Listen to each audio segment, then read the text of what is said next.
when you want to take on a project to direct it, you're basically saying I'm going to spend the next 2 years of my life on one project. So if you're going to do that, it has to be something that you're excited about.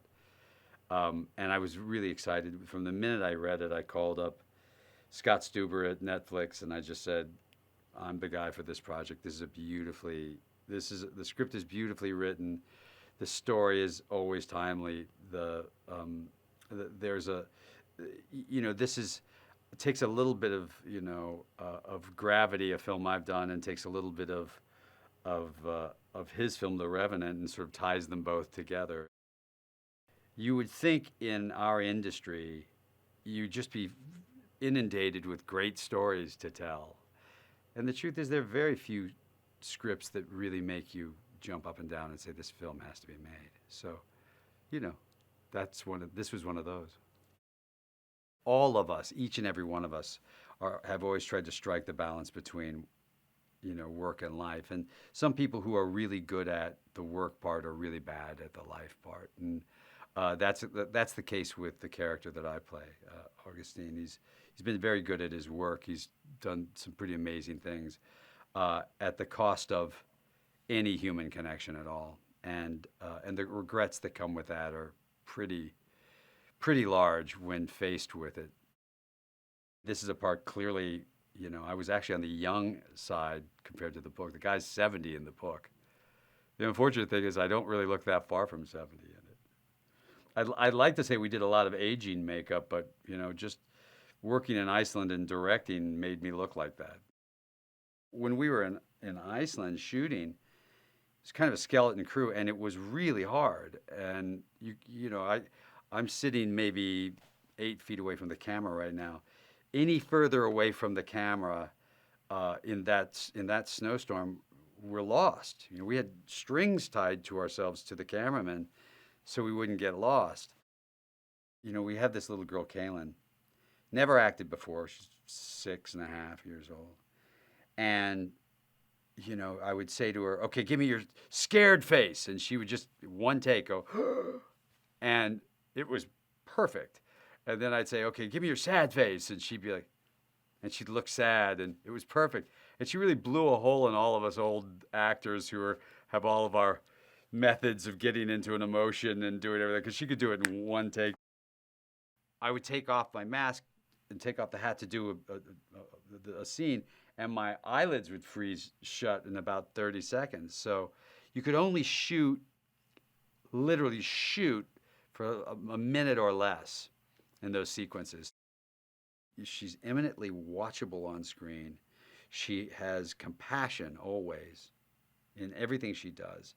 And there's something gentle about her, but you believe she's incredibly capable of being someone who's running comms on a 2-year space adventure.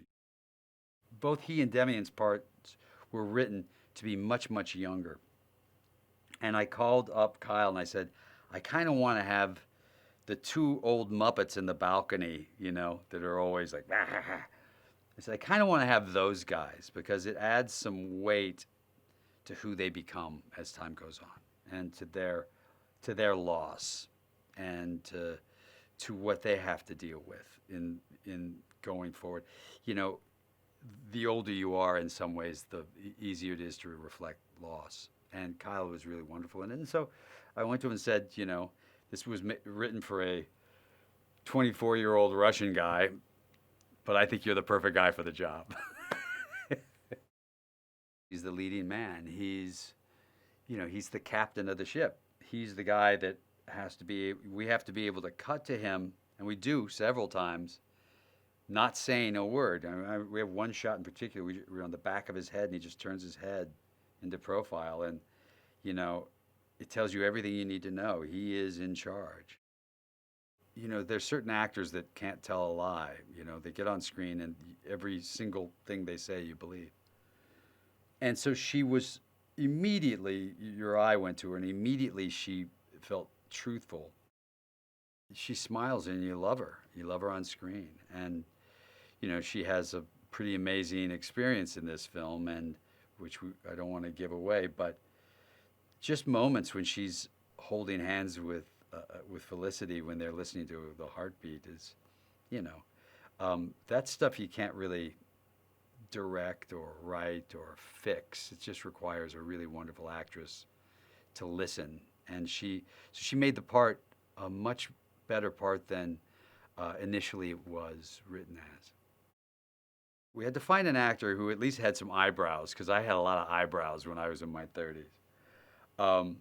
He's taller, he's better looking, which, by the way, if I'm casting, I get to cast somebody taller and better looking. You know, the hell with it. Iceland was tricky. We looked around at kind of everywhere that we could find a glacier that we could shoot on. We wanted to do it in October, which is tricky because, if it gets any later, it's actually impossible to shoot. But it gets any earlier, you don't get any snow. And we got up, the physical act of just getting to the location took a couple hours every morning. And it was, proper glacier work, where don't step too far off because you actually might step off of a 1,500-foot cliff because, sometimes the snow would curve over the top and the cliff would be underneath it and you could be standing here and it would all break off. So we had experts around to keep you from doing stupid things. We have to create, particularly the weightless world, so that the camera was constantly moving and rotating, so that there was no sense that your feet are on the ground. What was important is it still doesn't capture, the twinkle in your eye when you look at another actor and you're making a joke, that kind of thing. So it was important for us to find about 99% of it in camera on the actors in real life. So if we're doing motion capture stuff, they were really small in the background. The rest of it was close-ups. I said to him, look, in the same way I talked about this is the tough one. I said, look, this is going to be your toughest score. It's your biggest score by a long shot. I mean, there's a lot more music in this one. And music is a character in this film because, what people won't know until they see it is a good portion of this film is a silent film. There's half of this movie is without dialogue. So music is your dialogue in a way. So we needed that to play. We needed we needed the music to tell us and help us understand where our heads were and what we're thinking. I think the most important thing is to understand that I think it's a really hopeful film at the end because I feel as if it's a film that's asking a lot of questions of all of us and at some point saying we're gonna be okay. I hope it has the effect that it was always designed to do, which is to say, that these connections that we take for granted are really, really important.